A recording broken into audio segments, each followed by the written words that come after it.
tierra con sangre obrera, los que hablan de libertad y tienen las manos... Buenas noches, hermanas y hermanos, aquí, desde Con el Pueblo en la Piel, construyendo, reflexionando y mandando la esperanza hacia el futuro. Porque ese futuro del suma camaña, del suma jacaña, del vivir bien, es lo que estamos construyendo. Esta noche, en Con el Pueblo en la Piel, desde el feminismo comunitario, estamos con una hermana y un hermano. Estamos con María Oporto, ella es feminista comunitaria, ex constituyente, tiene una lucha desde el sur del país, desde Sucre, Chuquisaca. Buenas noches, María, muchas gracias por haber aceptado la invitación de estar aquí con nosotras. Muchas gracias, Julieta, por la invitación. Para mí es una gran alegría estar aquí y al lado también de nuestro hermano que nos hemos encontrado y nos hemos conocido hace muchos años. Un saludo a todos los televidentes que están en este programa y que estamos llegando, ¿no?, hacia todos los rincones de nuestro país, pero no solo nuestro país, sino también más allá de nuestras fronteras. Buenas noches, hermano Giovanni Samanamud, ex autoridad. Él ha sido viceministro también en el Ministerio de Educación. Muchísimas gracias, Giovanni, aquí para reflexionar, para aportar también. No, gracias, Julieta, a ti pues, por la oportunidad y además feliz de estar por primera vez después de tanta falluteada. ¿No ves? Sí. Falluto. Ahí nomás, hermano Falluto. Ahí nomás. Vamos a hablar de democracia, Giovanni. Hay palabras y las palabras y los conceptos son como marcos referenciales en distintas etapas históricas, hermano. No, o sea, no van a decir la democracia ya nació con los griegos, listo, ahí nomás se quedó. Es un caminar, o sea, esta palabra corre por la boca, corre por los sentimientos, corre por la historia. Este concepto, digamos, marco histórico que es la palabra democracia, ¿tú cómo lo verías en este momento, en este año que va a haber elecciones? ¿Cómo lo conceptualizarías? ¿Qué sería para ti, hermano? Por suerte no es griega, ¿no? Viene de la experiencia egipcia, ¿no? Que es apropiada. Ah, mira. Que luego es apropiada, pero la palabra demo es de origen griego, ¿no? No es de origen egipcio, no es origen, significa Demos. aldea. Claro, significa demo, significa aldea, y evidentemente es la discusión política que hacían ya en Egipto sobre la política, que luego es apropiada. Ese es otro tema también para descolonizar, ¿no ve? No es griega, pero lo que tú dices es clave, ¿no? Las palabras tienen raigambre histórica y lo que hay que analizar ahorita es en qué sentido lo que ha pasado en Bolivia y en el mundo a partir del siglo XXI implica una nueva visión, un nuevo contenido a la palabra democracia, y ahí necesariamente el tema de Bolivia implica la incorporación de la lucha de los pueblos indígenas y de muchas otras personas excluidas, grupos excluidos, y le van a dar un nuevo contenido. Yo creo que lo que hay que discutir es cuál es el nuevo contenido que le aporta a la lucha de la reivindicación política y a la idea de la democracia lo que está pasando en Bolivia, en el mundo y todos los movimientos que están cuestionando el sistema capitalista. Creo que por ahí va el debate, más allá de una conceptualización de memoria para ver qué significa. Coincido contigo plenamente. Es la gente la que le va a dar sentido a la palabra y es desde ahí desde donde hay que reflexionar. Y la pregunta sería ahí qué es lo que Bolivia le ha aportado desde los movimientos indígenas, feministas y demás a lo que es la nueva configuración de la participación en la política, ¿no? Y para Giovanni Samanamud, hermano, ¿qué sería la democracia con todos esos aportes ahora? ¿Cómo la sentirías, la definirías o la empezarías a definir? La primera idea, la democracia comunitaria desde el mundo indígena es vital, ¿no? Justamente lo que tú haces apropiándote de la idea de feminismo comunitario, algo que es novedoso, implica la importancia que es la discusión, la participación, no solo la inclusión, porque el problema no es incluir solamente, sino es cómo participas, cómo produces comunidad, pero no solo comunidad en el mundo humano, sino comunidad con los espíritus, comunidad con la madre tierra.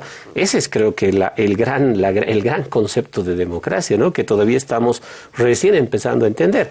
La democracia ha sido discutida sobre todo en el marco de los seres humanos. Pero aquí, ¿qué quiere decir? Tener una visión complementaria con la madre tierra, tener una visión complementaria con lo espiritual, y eso es una idea diferente de democracia que habría que añadirle como una nueva definición que está todavía en futuro por producirse, ¿no? Es simplemente algunos esbozos muy generales que desde Bolivia se lo han planteado, ¿no? María, el caminar tuyo viene desde la Asamblea Constituyente, hermano. ¿no? Ese caminar que tú lo has sentido, la democracia ahí cuando estaban las huestes fascistas de los changos blanqueados, colonizados, aburguesados, que todavía, por cierto, no se ha hecho justicia, y que estaban ahí, ¿no? En la puerta de la Asamblea Constituyente queriéndolos quemar vivos. A ustedes y vivas, a todas ustedes, hermana constituyente. La democracia para ti, ese sentir histórico que tú lo tienes, hermana. Bueno, Julieta, realmente eran momentos muy difíciles, ¿no? Todo ese proceso que hemos vivido y bueno, con el nombre de democracia nos querían quemar y nos querían, bueno, agredir a los constituyentes que estábamos planteando una propuesta de un nuevo Estado y bueno, que al final, a pesar de muchos conflictos y muchas movilizaciones, ¿no? En Sucre, hemos podido consolidar y aprobar una constitución política del Estado. Y bueno, dentro de la constitución política del Estado también se ha podido percibir las percepciones de las organizaciones sociales, del pueblo que nunca ha sido tomado en cuenta para plantear una propuesta de democracia dentro de la nueva constitución política del Estado, ¿no? Porque la mirada de democracia era totalmente liberal, occidental, ¿no? O sea, nada producido de nosotros. Y bueno, dentro de todo ese proceso se ha planteado desde los pueblos indígenas otra forma de democracia, desde las organizaciones sociales también, su percepción. Y bueno, hemos tratado de fusionar, de poder incorporar, como se lo plantea en la Constitución Política del Estado, una nueva visión de democracia, ¿no? Y así se ha planteado cómo el pueblo decide sobre nuestro destino, cómo se toman las decisiones, cómo se elige a los candidatos. Y bueno, se ha planteado diferentes formas de elección. Lo que antes no existía era la democracia comunitaria, ¿no? O sea, eso es nuevo, es una nueva incorporación dentro de la Constitución Política del Estado y de que los pueblos también indígenas han planteado su forma de elegir a sus autoridades, por ejemplo, ¿no?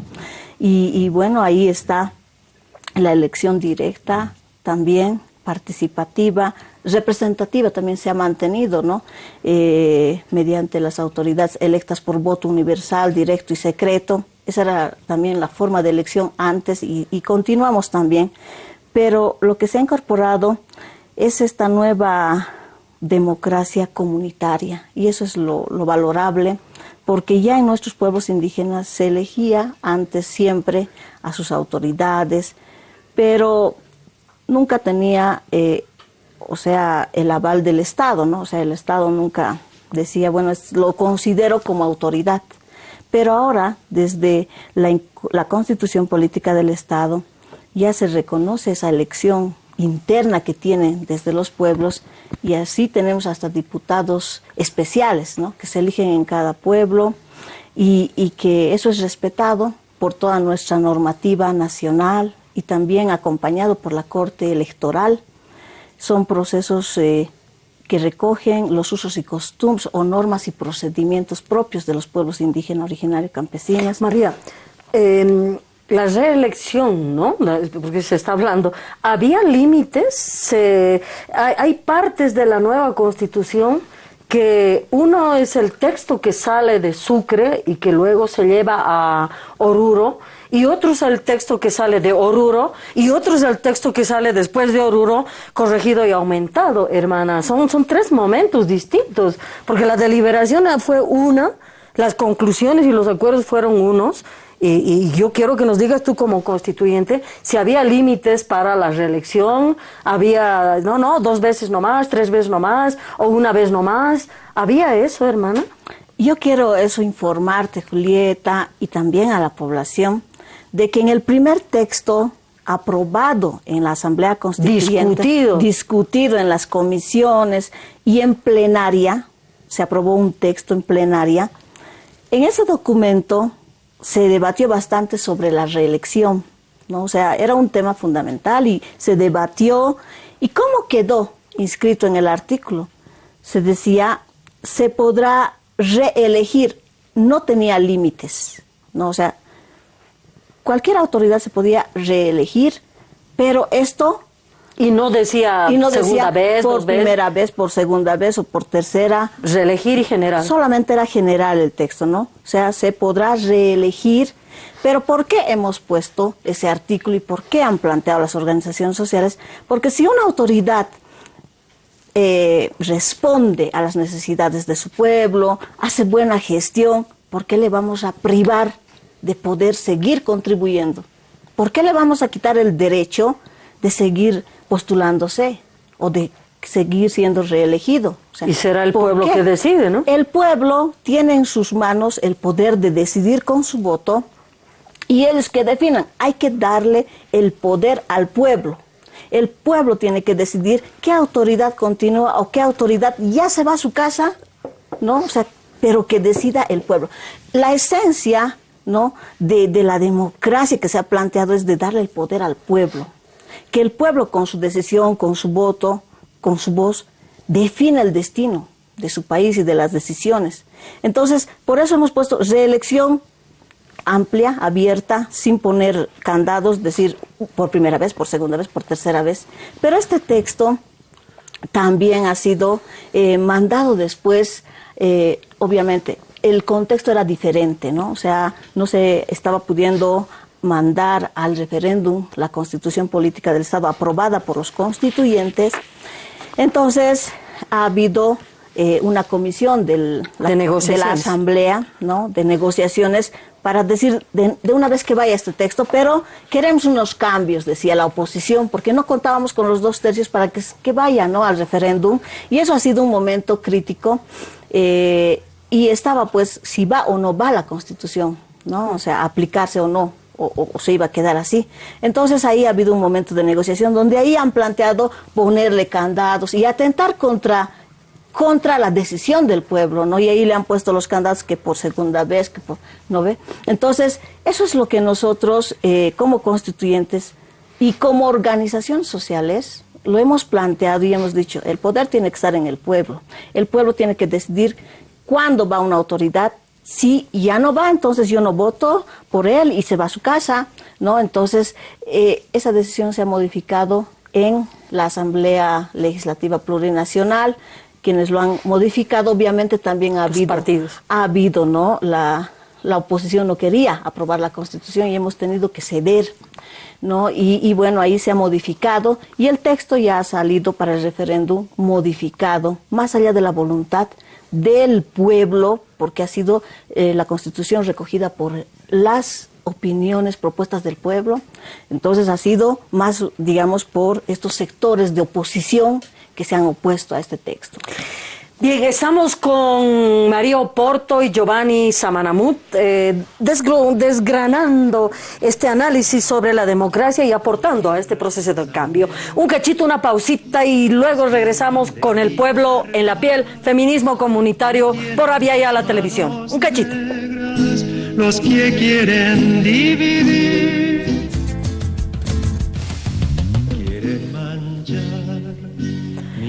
La democracia, hermanas y hermanos, es para lo que nos decía María Oporto, para respetar la voluntad del pueblo. Pero eso es un caminar, Giovanni, que ya lo hemos ido viendo, ¿no? Tú nos has desasnado ahí, no había sido los griegos, a ver, estos carajos ya se habían apropiado de los egipcios. Bueno, los egipcios también con sus burocracias, jerarquías y de todo, ¿no ve? Bien, hermano. Las primarias, ¿no? O sea, la voluntad del pueblo. La voluntad del pueblo está caminando ahora, por una parte, por las democracias comunitarias que tenemos que implementarlas, la democracia participativa, la democracia directa, ¿no? Hay varios sentires de la democracia representativa y toda esta adecuación que hemos ido haciendo aquí en Bolivia sobre las primarias, por ejemplo, ¿no? Que vamos a elegir al candidato presidente, vicepresidente y ahora la champaguerra por senaturías plurinominales, uninominales, senadores, diputados, ya la champaguerra, y ya nos interesa hablar del campo nuestro, del proceso de cambio, del MAS, de las organizaciones sociales. Hermano, ¿cuánto nos estamos apropiando desde tu mirada, porque tú eres un revolucionario aquí comprometido con el proceso de cambio? ¿Cuánto nos estamos apropiando de la participación directa, de respetar la voluntad del pueblo al interno del proceso de cambio? ¿Cómo lo ves, Giovanni? Bueno, hay varias cosas, ¿no? Yo creo que el principio básico que se ha presentado en la Constitución, es decir, en la primera reflexión que tú hacías alusión, que no haya restricciones para la votación, es bueno como principio. Pero el problema está en que ya en una condición como la actual, donde existen opciones muy evidentes de manipulación. El 21F es un ejemplo, ¿no? Es decir, ustedes han visto y todos hemos sido testigos de que 2 semanas antes sale una noticia con la clara intención de modificar. Entonces, mentiras, ¿no? Claro. Entonces, lo que ahí hay que pensar es que está bien que el pueblo participe, pero hay que tomar en cuenta cortapisas para evitar manipulación. Y en este caso, por ejemplo, entrando al ejemplo de las primarias, es un elemento importante para que elijamos en varias opciones, es decir, para que podamos tener varias propuestas y que no se conculque, por un lado, la participación de la gente y que obviamente la democracia reside en la decisión del pueblo, pero hay que tener cuidado con las manipulaciones y eso hay que trabajar. Es decir, ¿cómo podemos tener cortapisas a las manipulaciones, a la mentira, digamos, ¿no? Por ejemplo, si está comprobada la mentira en un proceso eleccionario, debe haber algún mecanismo para volver a reconducir. Me parece que es lo más adecuado. Anular, es lo más sensato, anular. Y eso debería ser parte de una nueva, estructura institucional que permita mejorar la participación. Porque por el otro lado está el argumento de que, bueno, el poder es complejo porque te encierra y evidentemente ya tú no ves. Y eso es cierto, pero se puede construir mecanismos de participación para evitar esto. Por ejemplo, la importancia de la rotación, no sé en todos los niveles, pero a mí me parece que hay que discutir hasta qué punto la rotación puede impedir, digamos, que ciertas estructuras de poder se consoliden, un rotar por rotar, digamos. No necesariamente, no también en todos los niveles, claro. Pero creo que es parte del espíritu que aporta el proceso boliviano a la democracia. La rotación puede ser un mecanismo importante. Otra cosa puede ser que si se demuestra, por ejemplo, la mentira comprobada, se pueda anular el proceso y volverlo a hacer. Me parece que son mecanismos que ayudan al principio, que es la idea de participación.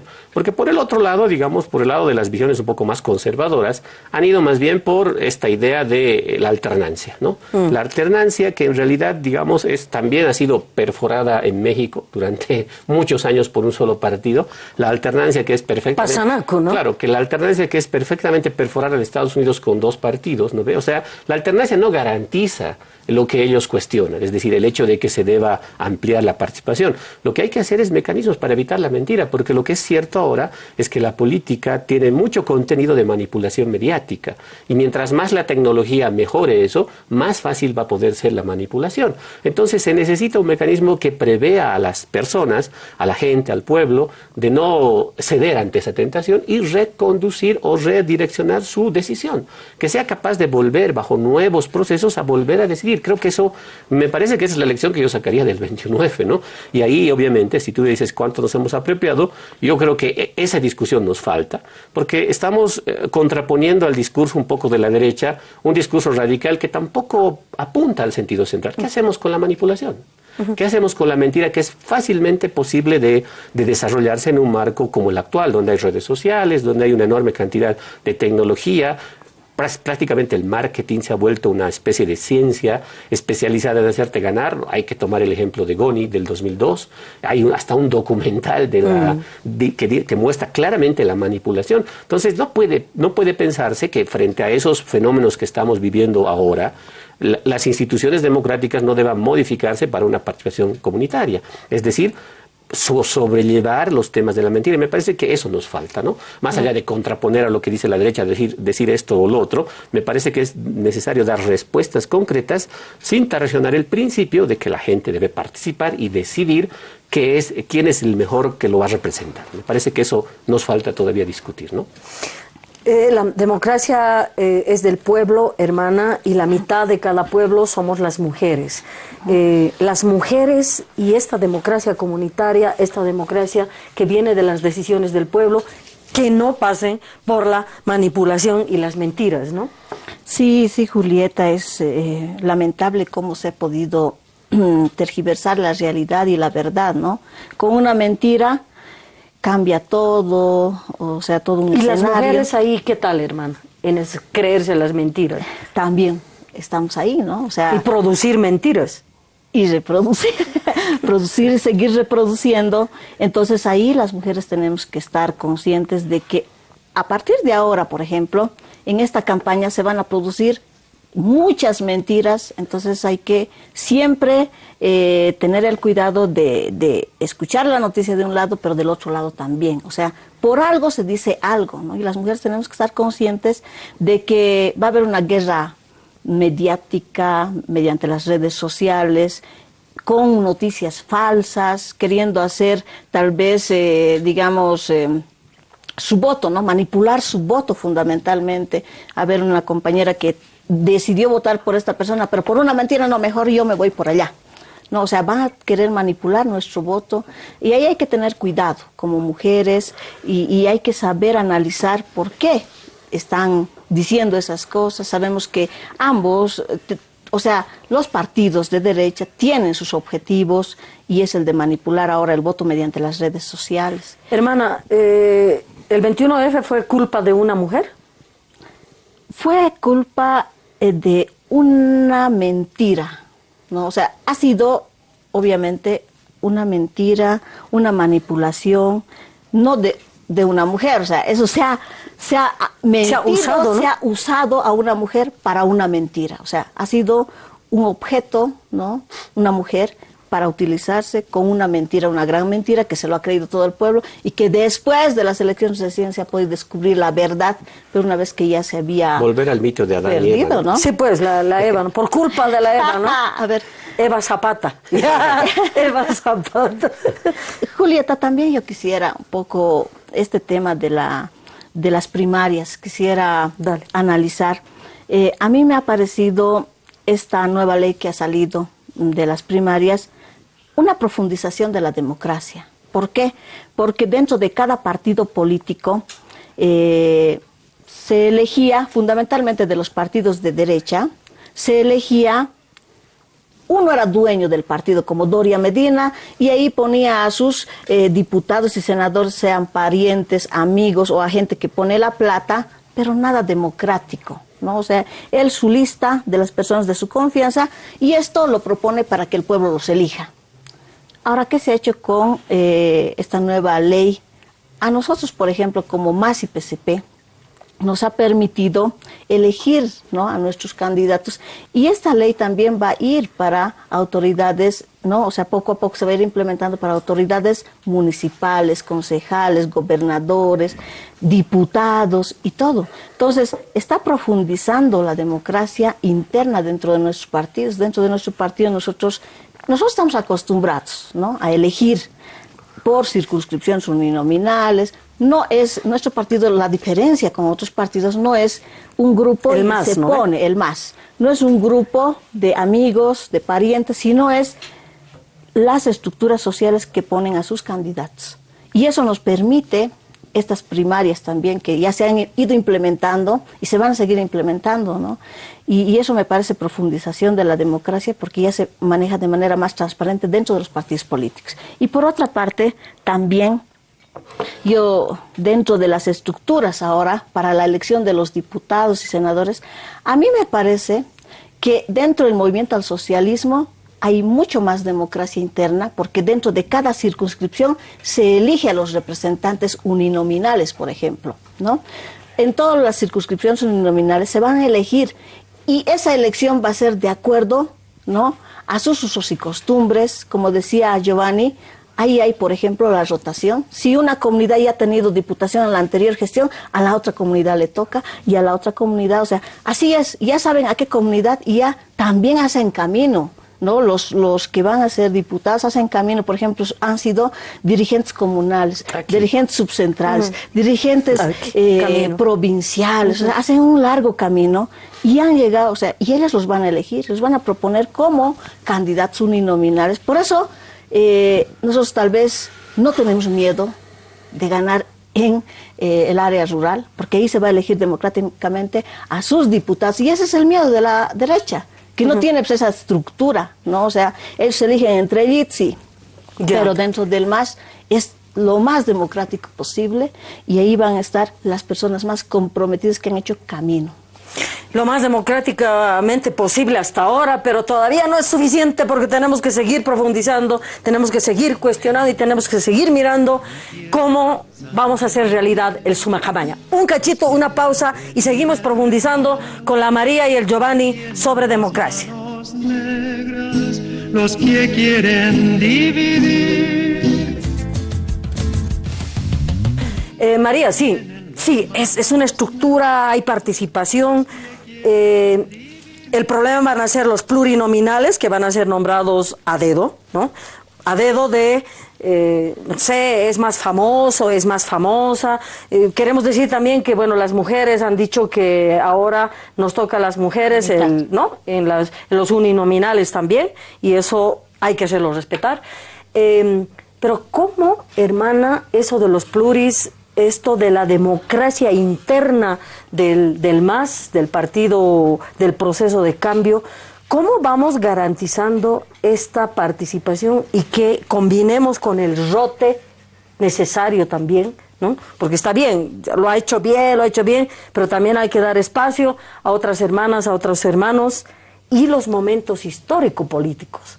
Porque sí, ahora tenemos al hermano Evo Morales y no teníamos a otro o a otra. Y es un momento histórico también jodido para estarse arriesgando, ¿verdad? Claro. Entonces no es rote por rote, ya hay que rotar a otro que venga. Y nos arriesgamos y se sube un Lenin Moreno, ¿no? Se sube con, no sé, con su silla de ruedas y todo, y ahí estamos jodidos, ¿no ve? Hermana, sí. Entonces hay que también sopesar los momentos históricos, el rote, muchos elementos para que nuestra democracia se profundice. Yo pienso que lo fundamental es garantizar el proceso de cambio, la continuidad, porque no hemos concluido con nuestros objetivos fundamentales. Y la pieza fundamental es nuestro hermano Evo Morales, que va a dar continuidad. Esto no se puede quedar en la mitad. Las transformaciones hemos empezado ya hace 13 años atrás, hemos estado trabajando en eso, estamos en la mitad, tenemos que concluir. Entonces, esa oportunidad es la que le pedimos al pueblo. Demostrar, seguir profundizando el proceso de cambio, dar continuidad, porque lo que ha pasado en Argentina, lo que ha pasado en Ecuador, con el Lenin Moreno. En realidad, en varios países que tenían gobiernos progresistas, gobiernos tal vez de izquierda y demás, ¿qué ha pasado? Han retrocedido, ha venido un gobierno de derecha y ha dicho no, seguridad social, servicios básicos, no, aquí la empresa privada es la que tiene que tener el poder y el pueblo lo ha mandado así, al quinto infierno, digamos, ¿no? Entonces, lo que no queremos es retroceder, ¿no? Y queremos darle continuidad a este proceso y para eso yo pienso que tenemos que garantizar dentro ahora de la nueva Asamblea Plurinacional las personas más comprometidas con este proceso, para defender... No cualquier invitado, ¿no? Paracaidista. Realmente, yo no pienso que una persona que no es comprometida pueda defender este proceso. Porque hay que defenderlo, hay que profundizarlo y para eso, no, pues hay personas, y yo te digo, Julieta, sí, y también les informo, ¿no? O sea, las elecciones, la selección de las autoridades, por ejemplo, senaturías y plurinominales, han venido de las organizaciones sociales funcionales, ¿no? O sea, las territoriales o las uninominales, que se eligen internamente, pero las funcionales, las organizaciones como los gremiales, transportes y mujeres y demás, organizaciones, digamos, funcionales grandes a nivel nacional, de ahí es de donde se han definido los candidatos la anterior gestión. Yo pienso que esa alternativa está bien, de darle la oportunidad también a tener una representación, porque va a llevar la voz de ese sector a la Asamblea Plurinacional y va a también